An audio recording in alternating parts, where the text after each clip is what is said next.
Hi, my name is Kyle, and today I'd like to talk to you about schizophrenia. So, to start, I want you to imagine somebody with schizophrenia. How do you think they behave and what do you think they do?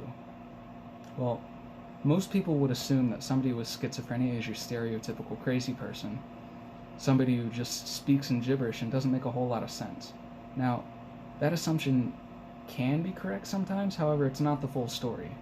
To start, somebody with schizophrenia can't actually be diagnosed with schizophrenia until they exhibit symptoms over a 6-month period. Now, those symptoms can range from delusions, hallucinations, gibberish speaking, or, just incoherent speech, and even a catatonic state or coma-like daze.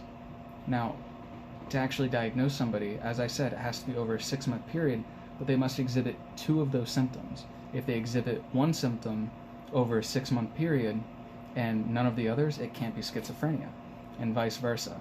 If somebody exhibits 2 symptoms but they don't meet the 6-month requirement, schizophrenia cannot be diagnosed.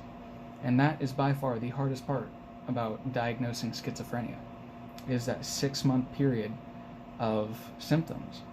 Without it, you can't diagnose it. Now, scientists have been doing research to essentially develop ways to detect schizophrenia, and there's some innovative stuff, like detecting childhood onset schizophrenia. You can measure their eye saccades, which is essentially their eye movement, and how they track various objects around a screen. Now, that's great, but it doesn't work on adults. And there's an article on that in the Journal of Childhood Psychology and Psychiatry. However, recently in 2019, research in China has actually surfaced, and what Chinese researchers are doing is they're using AI to decode DNA and try to isolate where schizophrenia comes from in genetic code, so that we can essentially put a stop to it and hopefully just devise new treatments for it. Because currently all that we can do is prescribe medication for it and possibly therapy. Now, that's great, but what can you and I do to essentially do our part? Well, sadly, all that we can do is inform ourselves and stay vigilant. As long as we are keeping watch and we attain knowledge about schizophrenia, we are more equipped to battle this disease. However, it's always an uphill battle. This disease is debilitating.